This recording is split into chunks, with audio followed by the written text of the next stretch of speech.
السلام علیکم، کیسے ہیں آپ سب؟ امید کرتی ہوں بالکل ٹھیک ہوں گے، میں بھی بالکل ٹھیک ہوں۔ آج ایک چھوٹی سی نظم کے ساتھ آئی ہوں جس کا عنوان ہے مصروف رہنا، اور یہ ایک نظم جو ہے امجد اسلام امجد کی ہے اور جس کو میں اپنی آواز میں بیان کروں گی۔ آ، چلیں آغاز کرتے ہیں نظم کا۔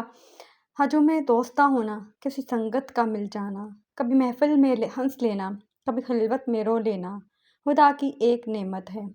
کبھی تنہائی ملنے پر خود اپنا جائزہ لینا، کبھی دکھتے کسی دل پر تشفی کا مرہم رکھنا، خدا کی ایک نعمت ہے۔ کسی آنسو کو چن پانا، کسی کا حال لے لینا، کسی کا راز ملنے پر لبوں کو اپنے سی لینا، خدا کی ایک نعمت ہے۔ کسی بچے کو چھو لینا، کسی بوڑھے کی سن لینا، کسی کے کام آ سکنا، کسی کو بھی دعا دینا، خدا کی ایک نعمت ہے۔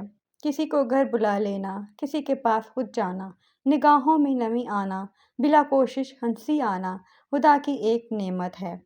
تلاوت کا مزہ آنا، کوئی آیت سمجھ پانا، کبھی سجدے میں سو جانا، کسی جنت میں کھو جانا، خدا کی ایک نعمت ہے۔ بے شک